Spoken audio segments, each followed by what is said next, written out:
Hi friends, ಇವತ್ತು ನಾನು ನನಗೆ ತುಂಬ ಯೂಸ್ ಆಗಿರೋ ಒಂದು ಸ್ಕಿನ್ ಕೇರ್ ರೆಮಿಡಿ ಬಗ್ಗೆ ನಿಮ್ಮ ಜೊತೆ ಶೇರ್ ಮಾಡ್ಕೋತಿದ್ದೀನಿ. ಅದು ಇತ್ತೀಚೆಗೆ ಫೇಮಸ್ ಆಗಿರೋ ಖುಷ್ಬು ಆಯಿಲ್. ಹೌದು, ನಾನು ಕೂಡ ಈ ಆಯಿಲನ್ನು ಟ್ರೈ ಮಾಡಿದೆ. ರಿಸಲ್ಟ್ ಸ್ವಲ್ಪ ಸ್ಲೋ ಇದ್ದರೂ ಕೂಡ ಎಫೆಕ್ಟ್ ಮಾತ್ರ ತುಂಬ ಚೆನ್ನಾಗಿದೆ. ನಾನು ಈ ಆಯಿಲನ್ನು ಯಾಕೆ ಯೂಸ್ ಮಾಡೋಕ್ಕೆ ಸ್ಟಾರ್ಟ್ ಮಾಡಿದೆ ಅಂದರೆ, ಇತ್ತೀಚೆಗೆ ನನ್ನ ಫೇಸ್ ಮೇಲೆ ಡಾರ್ಕ್ ಸ್ಪಾಟ್ಸ್ ತುಂಬಾ ಆಗ್ತಾಯಿತ್ತು. ಇದಕ್ಕೆ ನಾನು ತುಂಬ ಕ್ರೀಮ್ಸ್ ಮತ್ತು ಸೆರಮ್ಸ್ ಎಲ್ಲ ಯೂಸ್ ಮಾಡಿದೆ, ಬಟ್ ಯಾವುದೂ ಅಷ್ಟೊಂದು ಎಫೆಕ್ಟನ್ನು ನನಗೆ ಕೊಡಲಿಲ್ಲ.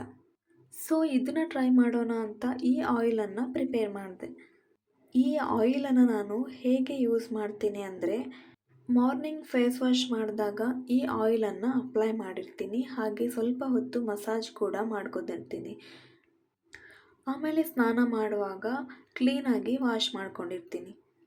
ಈ ಆಯಿಲ್ ಯೂಸ್ ಮಾಡೋಕ್ಕೆ ಸ್ಟಾರ್ಟ್ ಮಾಡಿದ ಮೇಲೆ ಡಾರ್ಕ್ ಸ್ಪಾಟ್ಸ್ ಕಡಿಮೆ ಆಗಿದೆ, ಹಾಗೆ ಸ್ಕಿನ್ ಬ್ರೈಟ್ ಕೂಡ ಆಗಿದೆ. ಹಾಗೆ ಯಾವುದೇ ಮಾಯಿಶ್ಚರೈಸರ್ ಯೂಸ್ ಮಾಡ್ದೇ ನನ್ನ ಸ್ಕಿನ್ ಗ್ಲೋ ಬಂದಿದೆ. ಈ ಖುಷ್ಬು ಆಯಿಲ್ ಪ್ರಿಪೇರ್ ಮಾಡುವಾಗ ಯೂಸ್ ಮಾಡಿರೋ ಇಂಗ್ರೀಡಿಯೆಂಟ್ಸಲ್ಲಿ ಸ್ಕಿನ್ಗೆ ತುಂಬಾ ಬೆನಿಫಿಟ್ಸ್ ಇತ್ತು.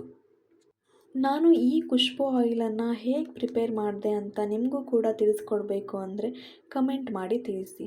ಹಾಗೆ ನನ್ನ ಚಾನಲ್ಗೆ ಸಬ್ಸ್ಕ್ರೈಬ್ ಮಾಡ್ಕೊಳ್ಳಿ ಮತ್ತು ನಿಮ್ಮ ಫ್ರೆಂಡ್ಸ್ಗೆ ಮತ್ತು ರಿಲೇಟಿವ್ಸ್ಗೂ ಕೂಡ ಶೇರ್ ಮಾಡಿ.